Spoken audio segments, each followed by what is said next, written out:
Hey guys, SoCal Val here. You are listening to the Hitting the Turnbuckle podcast.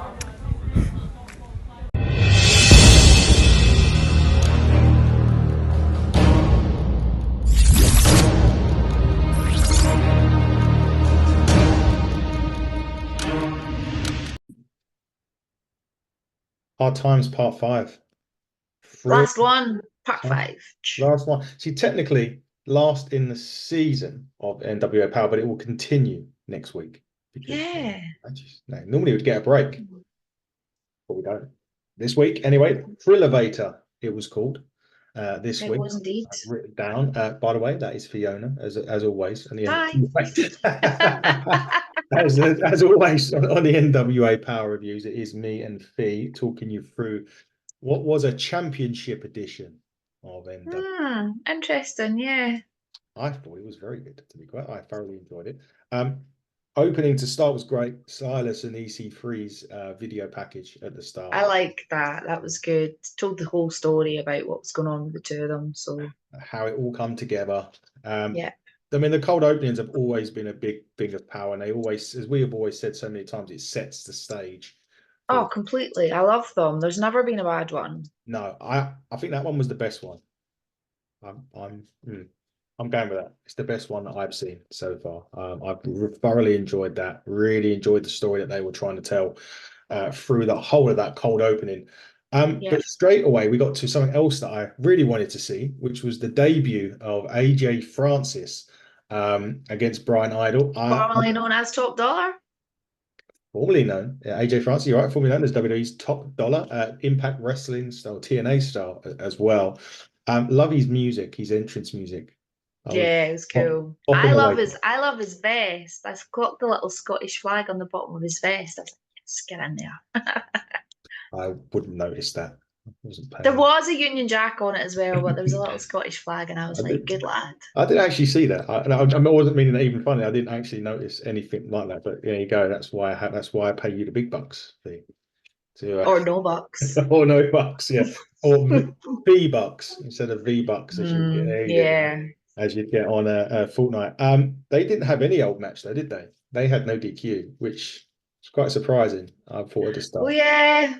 The promo at the start was brilliant, though. Yeah, Really, really set the tone for what was going to go on. Brian Idol's like, oh, my good friend AJ Francis. And AJ was literally like, yeah, basically. literally. They actually had it was a no, ended up being a no DQ match. There was Mhm. power bombs on aprons. They were going through doors, Doors, tables, the works. doors, tables, the lot. Yeah, it was good. And then a nice wee Tennessee whiskey to Brian Idol's head, which was Yeah, really unfortunate. yeah, very, very unfortunate. But there was the ending was a little bit sloppy. There was a moonsault into The the little botch on the moonsault. I was Mm. like, ooh, And the that's not so tombstone good. itself. I wasn't. It looked a bit nasty. Um, Yeah, it was a bit messy. yeah, a little bit messy, but still thoroughly enjoyable. Choke slam through the table. AJ Francis picks up a win on his debut, which is quite strange because normally when these debutants come in, unless they're coming back, they don't normally win. So maybe that's not the last we see of AJ Francis I in. hope not. I hope not. I thought that was fun actually. I quite enjoyed that.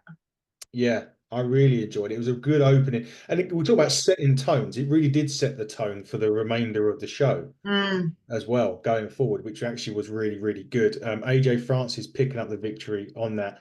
A little bit of an interview with Latimer ahead of his fatal four-way for the national title. Basically saying Man means business. yeah, He means business. he did. Carl was asking if he had what it takes to win, and Latimer was pretty much saying he's a tough bastard. Was the And rightly so. and rightly so, which sets up nicely into the fatal four-way for the nationally obviously vacated national title, which Philby dropped to get his shot at Mr. EC3, which we'll talk about in a minute. I liked about this at the start. Troop started off with his very good strikes with his feet, and he was really doing the MMA stuff. One of the notes I did write down here was I had Burchill and Latimer, and I've put Crockett Cup, them two. They were teaming up during the Mm. matches, that match. Yeah, okay. Interesting. And I was very much like, I want to see them in the Crockett Cup together. I don't know Okay. how possible that will be now, because obviously we're about to get to the winner of the match. Well, what I will say is champions have teamed up in the Crockett Cup before They have. because Tyrus and Chris Masters did. They did. Indeed. You're dead right. So it's not impossible. Not impossible, but may not happen because the man that we both wanted, I think, to win the match, I think I said either him or Burchill was the one or two I wanted. Tom Latimer did pick up the win with the pop-up power bomb, but that wasn't the end of. Thanks to Chris Silvio. Yeah, see, Chris Silvio sort of, Basically, Chris got up on the ring apron and changed Troop's game plan. Yeah, and Troop was lining up. What did we say? Troop was lining up. No, the finish wasn't he? The warhead. Warhead, Troop yeah. was lining up his warhead, and Silvio changed it, and he was like, "No, no, no, go for the roundhouse, go for the kick." So he did, and Tom countered that and got the pin. And did get the 1, 2, 3 with the pop-up powerbomb. That wasn't the end of the drama though, because as we come back from the break, Silvio and Troop were having a bit of a to-do on the outside of the ring. Can't blame Troop, to be honest with you. No, you can't blame Troop either. He was very frustrated, rightfully so. Chris Silvio was kind of blaming him for it, but then lights out, bang, Troop puts him in the choke. And leaves him for dust, lying on the concrete, and walks away. I love it. One of the things that did make me laugh though, because the crowd is so close, as we were saying the other day. If you had the volume up loud, you'd hear one of the crowd go, "Kill him!" when he had him in the choke. Poor Silvio. Oh dear. But fantastic. But nevertheless, brand new national champion in Tom Latimer, which I am delighted for. Long overdue for that man to have a belt. So I'm looking forward to seeing what he does with that and who's going to challenge him for it. Yeah, who's going to challenge? Interesting. He's only going to have to defend it 7 times.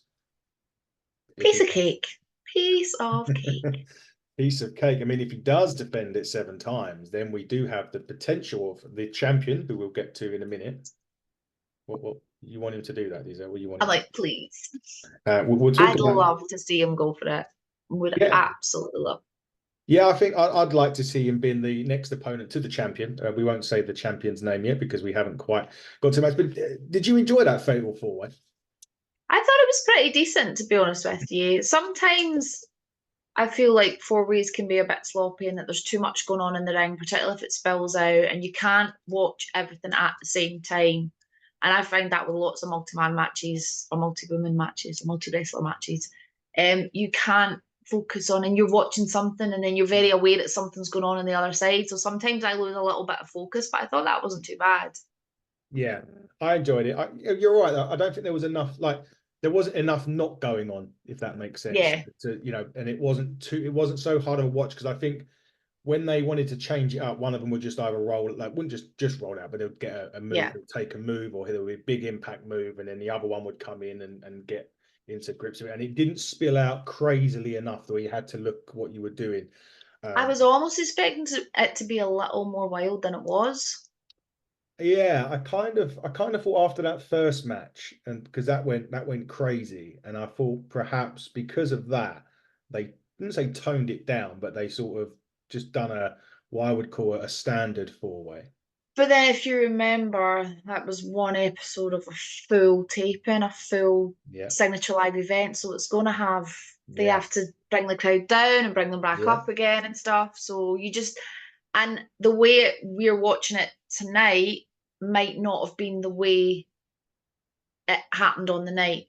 Yeah, exactly. So you don't know where on the card on the night these matches were, because we're not watching the show the way it unfolded live. No. They've obviously edited it and swapped the order of the matches about and stuff. So exactly that. So just in case this is the first time listen, they take blocks of power, generally, I don't know, 8 weeks, I don't know.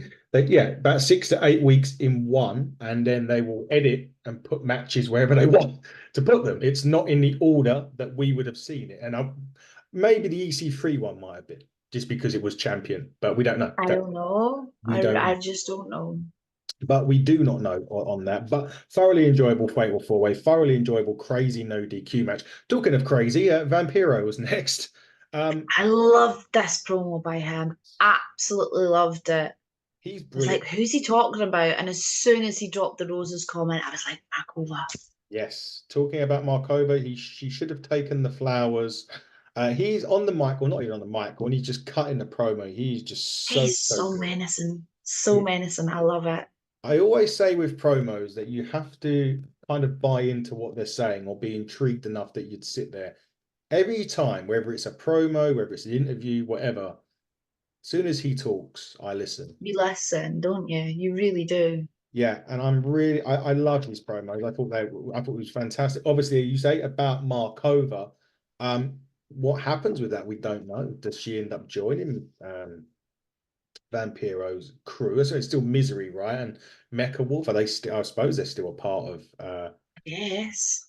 I guess I guess they still are, but we won't find out yet. Anyway, now next week I've got written down on the show somewhere we're going to be seeing the Heavenly Bees. Is it the Bee or the Heavenly something? Are back next week in tag I team. never clocked that, You I'm never wrote afraid. it down. I see. I thought I did. See, this is still amateur stuff here. From I certainly well, I had it written down. I'm pretty sure I did have it written down. So oh yeah, the Heavenly Butterflies versus the Cheese and Mike Orlando. Who on earth is the Who? Cheese? Yeah, I know. And the Okay. Spectaculars will be in action for our viewing pleasure. Rolando, be better soon. I don't know if you saw today, Rolando's Yes, injured. So I injury. hope you Yes, get well and are back in the ring again very, very soon. Sorry to hear about that. Look after yourself, mate. indeed. Get back as soon as possible. They're going to be in action next week on Power. And like I said, the Heavenly Butterflies return. That was a couple of seasons ago. I'm sure we have Vaguely seen. remember that name Yeah, actually. Yeah. we have seen them before. I've never seen the Chiefs, and I've never seen Mike Orlando before this next week. So that's the only two things that have been announced for next week at the moment. Normally it's 3 or 4 matches, but we'll have to wait and see next week what they've got. Let's go to main event now. This is for the NWA, the £10 of gold, EC3 and Silas Mason. This was what I'd say, I'm not say brutal, but this was a hard hitting main event match. Loved it. I didn't like it again when EC3 got cut because it went black and white again, Yeah. which I can't. It annoys me. Early on in this, Silas just pretty much was in control of this whole match. He looked like a star. Yeah, He is everything that he embodies everything that the NWA is to me. Like he really is. He's just so old school and traditional and looks like a fighter and acts like a fighter and talks like a fighter. And he could almost be in the wrong era for me. mm, Like he's almost in the wrong era. Like he should have been in the 80s or whatever, or the 70s or he is everything NWA for me. So I was really looking forward to this. yeah. But he did look amazing at the start. Like he came out so strong, so strong. I felt that the majority of this, I felt that he literally was strong throughout the entire match. There wasn't really one bit where EC3 had a period of control. I felt that the Uh-uh. control was always with Silas. I mean, there was that big Russian leg He sweep kind of, as yeah, well. he controlled the pace. He controlled the like, yeah. Just I'm struggling to get my words out again tonight, but no, he did control it. I feel like he did as well. The interesting bit was we were running near the end of the show, and EC3 hits the 1%er, and I thought it was over. And he He kicked kicked out on the on one. one. I'm not now. I don't get me started on people kicking out on one on finishes. And I know we had I this know, I match know, the I other know. week. We had the match the other week where there was a lot of finishes, and you didn't like it because it Yeah, takes the stigma away from the finish. That's why I don't like people kicking out at one, yeah, because I just think the move is rendered then nothing. Like you hit a move, yeah. No, totally, absolutely. it did surprise me because we were running. I was looking at the clock at this point, and it was really close to the end. And I thought, wow, he's Was that a kicked out of 20-minute time limit? I don't know. Well, no, it was more like the timer was running out on. Oh, okay. So I think Got you. so. I was like, oh my god, like he's kicked out of one. We've only got like 2 minutes of the show left. What on earth's going to happen? And then he hit the thrill ride. That'll explain something. Sorry, just before you go on, that'll Yeah. explain something at the end. Then Okay, we'll hit that at the end. I'll come back Obviously, to that. EC3 at one point was bleeding from the arm. I believe it looked nasty. There was lots of blobs, blood. I can't actually see where that happened, though. Was it not the Russian leg sweep onto the apron? I don't know. I really don't know. That looked a bit nasty, to be fair. I don't know where it happened. I couldn't even see it, but I could see the drops of blood and the specks of blood everywhere where he was. Yeah. And the camera went black and white, which, annoys you. But he did hit the thrill ride as well at this. And then I thought, oh my God, he's going to. He didn't make the cover. Straight away, did he? No. And that was the only thing. Was the one thing. I think if he'd made that cover straight away, there and then, he might have been standing tall, but obviously he had 2 1%ers by this point, was it? Because he had 2, because the third one was he took a third, but the 2's obviously rattled him a little bit. And why he never made that cover, I'll never understand that, because I think he could have had it at that point. Yeah, I think it was one of those ones where he was like, I don't say he was winded by his own move, but he landed down on it as well, and then sort of turned around. So the delay in the cover proved critical, because EC3 managed to grab those positioning of EC3 as well was very close to the ropes. But because of the time, I keep mentioning the time, it was literally on there, and I'm like, this is 60 seconds. He's actually going to win this. I thought it was going to be over at that point. Yeah. Free kicks out, then hits a Randy Orton style draping DDT, and then another 1%er, and this time EC3 picks up the victory. For me, that was the closest I've ever seen EC3 come in to lose that title. Yeah, absolutely. I'd love to see a rematch on that one, to be honest with you. I really would. He was so close. But if he doesn't get the rematch, what next for Silas? What else is there for him? Well, what does he do now? What does he do now? Because obviously he's dropped his title. That's now with Latimer. But then you've got you got Kerry Morton, who's going to want a title shot at some point. Surely he's going to want to have a go. But the other one that I've been missing from the season, I've written it down. I haven't seen Kobe Carino. We haven't for a little while. Obviously, the loss to against Alonso and his belt. Alonso's maybe been a bit of a sore one for him, but yeah, we haven't seen him for a little while. So hopefully he'll be back for the Cup. Yeah. Although we don't know when that's going to air, because there's still TV tapings from Tampa that haven't aired yet. So the Crockett Cup might not be for another month or 2 yet. So even though it's happening next weekend. It is happening next weekend. It could move me nicely onto that. The Crockett Cup is being recorded next weekend.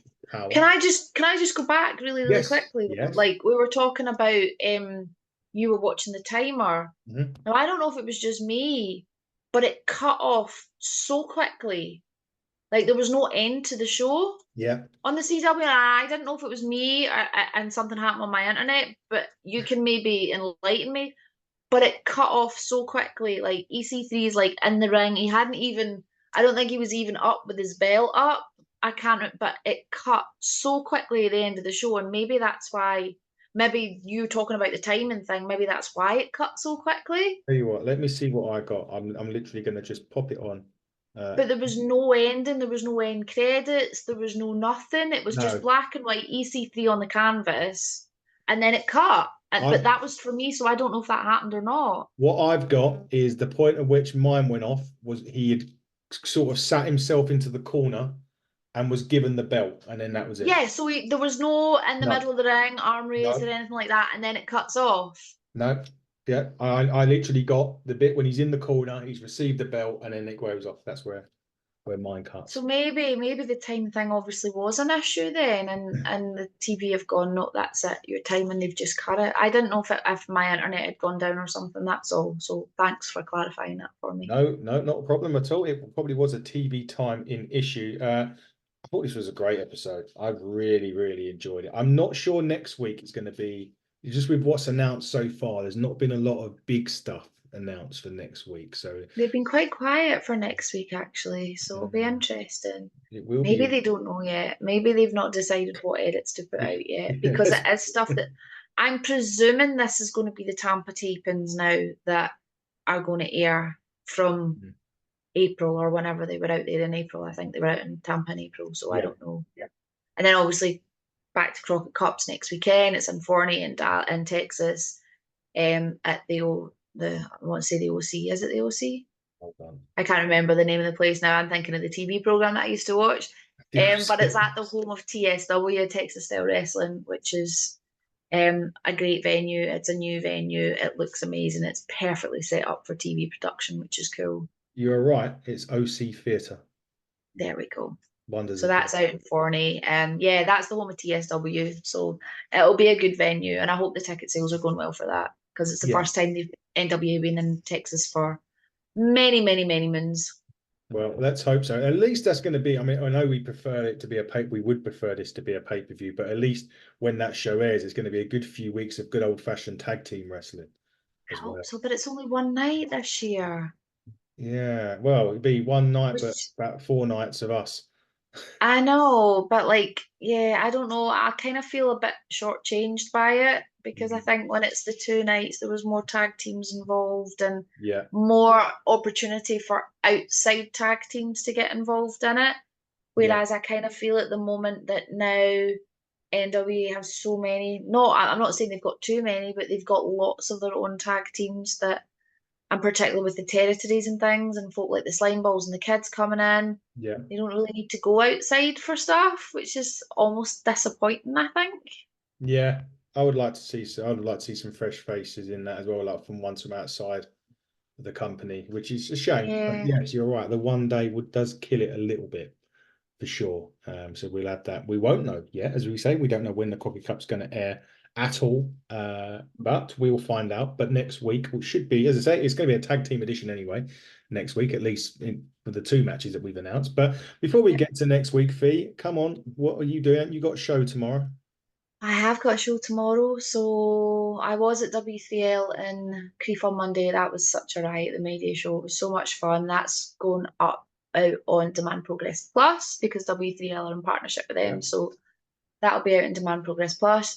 Tomorrow night, PBW are at Bees. We have the usual roster of amazing faces, but we've got also the lovely Tim Strange, Cowboy Tim Strange, all the way from the Lone Star Ranch in Calgary, Alberta, Canada. I remembered this time. We've also got August Artois over, who's touring the UK at the moment. He's been at WAW. He was at W3L with us on Monday. He's with us tomorrow. He's at Target this weekend. Super, super impressed with him. Him and Tim Strange had an absolute banger on Monday. So tomorrow night, August Artois is going up against Logan Smith, which will be phenomenal at PBW. Then Friday night, we've got Main Event Entertainment in Clydebank. That's got a couple of new faces along as well. Look, Cairo's going to be in action for the first time at Main Event. We've got a 4-way for the Acme Comic Con Interpromotional Championship, which will see Angel Hayes defend her belt there against, I can't remember now, that's really bad. I'm not going to say anyone's names in case I get it wrong. So there's some good stuff coming up. And then the following week, the following Friday, I have Pro Wrestling Scotland in New Mains. I haven't seen the card for that yet, so I don't know what's happening. So yeah, lots to keep me busy. Lots to keep you busy indeed. I won't bore anyone with what we've got going on. We say it often enough. I like to see what you're up to, Fee, because I know you're always busy, which is a good thing. You've always got something going on. Whether or not it's that or inside the ropes or whatever else. But this has been the Hard Times 5 review of the NWA. 5, yes. 5. That's it. No more after this. I don't know what next week's just going to be. Power. It'll have a different saying. Obviously, it won't be Hard Times. Yeah, no idea. Back to the TV studio, though, so that'll be cool. Back to the TV studio, back to regular Power viewing. We will be watching it next week. We've got some more NWA spotlights coming up. Tim Storm's NWA spotlight will be on literally just after us as you're watching this on Thursday as well. We should be sitting down with Carson Drake soon, another NWA star. Big thanks to obviously Tim Storm for last week, as well as Jake Dumas, which was a great, lovely interview. That one's up live now. Go and check it out. NWA's Resident Magic Man. That was a good chat with Jake. So thank you. Told us how to. He gave us some magic. He said how we can end up watching Power in the UK, or we did anyway. We showed him the magic. But it's been a pleasure as always. Speaking with you, and we'll be back next week for some more. Until then, everyone, take care. Bye bye.